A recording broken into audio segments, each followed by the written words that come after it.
John Razimus here with Occult Unmasked. I'm going to do a quick reply, response, reaction video, a critique video of this latest Poltergeist video, which is in an Irish school in Ireland. It's a CCTV security camera footage of supposedly authentic poltergeist appearance. Okay, that's pretty freaky. So, the door opens. People claim they can see something behind there, but let's go back.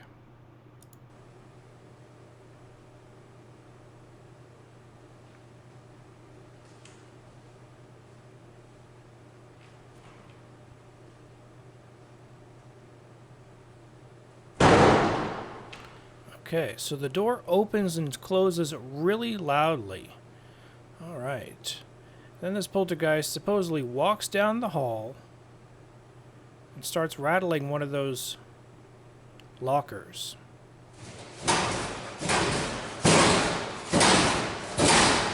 You know, the reason I'm doing this critique is because I have firsthand seen poltergeist activity.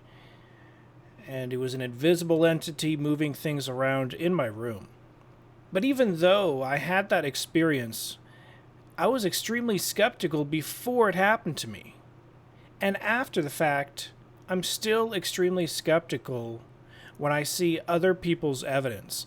So I honestly, genuinely do not know if this is real or not, but I can tell you how this could have been faked if it was faked. The door could have been opened by someone back there. There could be a string back there, so an independent person in the back. You see the locker that's moving back and forth?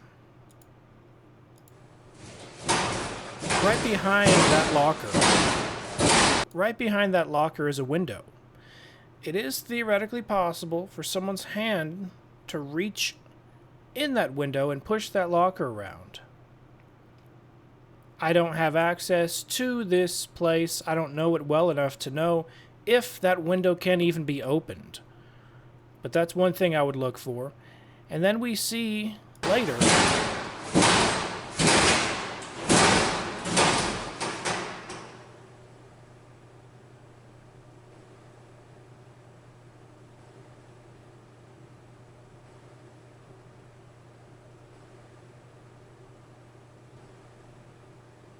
something else happens. There it is. That could have been a string pulling it. It's really hard to say. I could tell you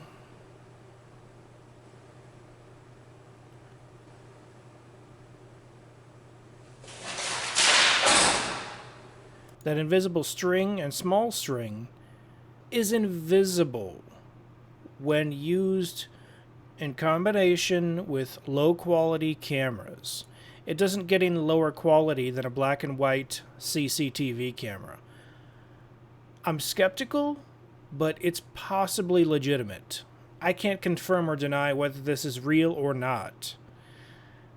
I'm seeing more stories like this, and it's hard to know if the poltergeist phenomenon is increasing. All I can tell you from first-hand experience is, yes, it is increasing. If I witnessed a poltergeist, other people will probably in their lifetime, or you might know someone that has had it if it hasn't happened to you. So all I can judge is based on me. But then again, hoaxes of poltergeist activity could be increasing as well. So it could be a combination of real and fake increasing. And then we see this. Watch as the little wet floor, caution wet floor sign gets knocked over. All of these things could have individual strings attached to them. And if orchestrated perfectly, we could only know if we see the CCTV footage of 10 hours straight to see if anyone set this up. That would really be the only way to close the case on something like this. But the people who leak this footage, they leak it for the evening news. So they can have a little blurb. Guess what? Poltergeist in the neighborhood. Tonight at 9. And it's a cool news story, and then they forget about it. Never does the local news say, hey, can you show us 20 hours of footage before this to see if anyone set it up? Never does anyone thoroughly investigate this stuff, ever. But that's the first thing I would ask. But it's not illegal to release a fake poltergeist video or release a real one, so the cops aren't going to be exactly asking. Now let's watch the caution wet floor sign get knocked down violently.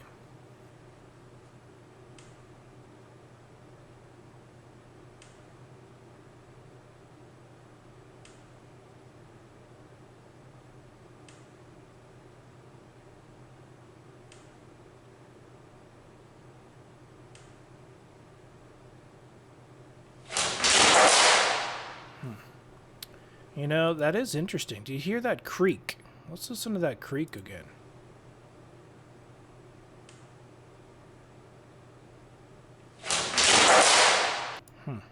You know, I did hear creaks constantly. And that creak is reminiscent of the creak of a poltergeist trying to touch something, sit on something. You hear that really faint creak? That is interesting.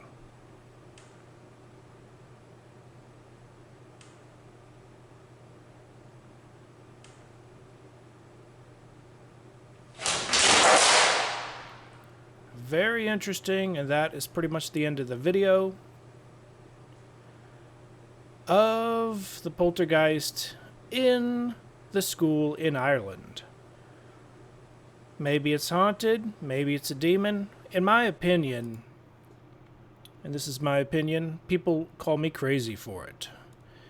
Human ghosts don't have the power, authority, or ability to do this. And I'll tell you the reasoning behind that. Have there not been millions killed by bad people here and there? Have there not been horrendously people that they die? They want to get revenge, all right? You die, you want to get revenge on the person that killed you, okay? Or in some horrendous World War dose scenario, and you're a victim of some horrible dictator type situation. You want to get back at him. You want to just poltergeist his room until he's dead, right? Well, the laws and the authority and the structure of how the universe works does not allow dead people to haunt you in any capacity. If that was the case, victims of people that come back to haunt them for something they did in their life, perhaps even off them, mob bosses would be mobbed by poltergeist activity if this was a reality. But mob bosses and horrible people out there committing horrible crimes are not mobbed by poltergeist revengers. The fact of the matter is, this is because human ghosts, in my opinion, can't do evil after they die. They're pretty much in a state of here they are, ascended to a higher dimension and cut off from this planet Earth after a period of time.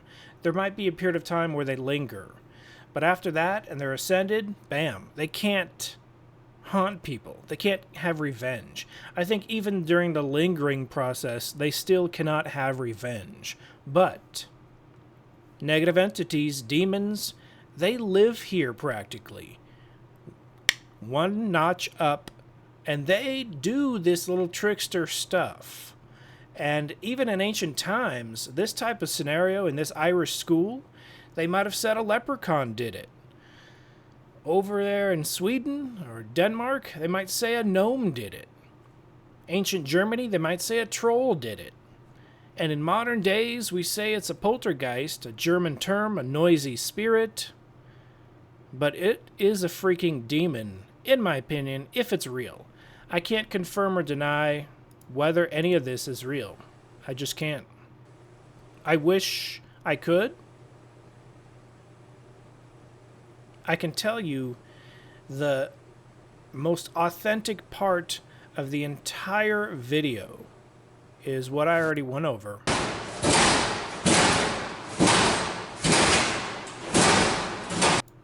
It was those really faint creaks. Creak, creak, creak. Let's try to count how many. Let's try to count how many creaks after the door opens of that locker.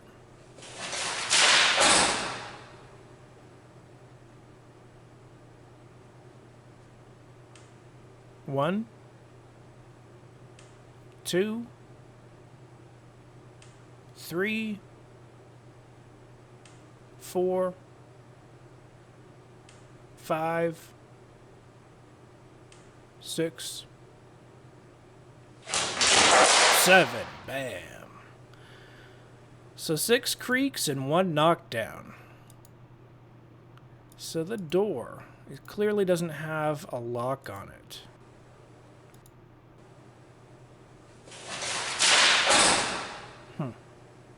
Interesting. Well, it's definitely peculiar.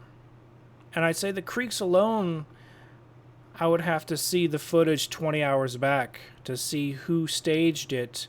And if nobody staged it, it could definitely be authentic. I can authenticate in person a lot easier. Obviously, you'd be able to see the strings. I would be able to, independent of that, feel the spirits. I do have the ability to feel the presence of spirits. Not too many people have that. Some people do, some people don't. And I can't see spirits, for example. I can't see ghosts. I can't see dead people. So I think some rare people possibly have that. And other people have other gifts. Mine happens to be able to sense them. And obviously I can't sense something that's on a videotape.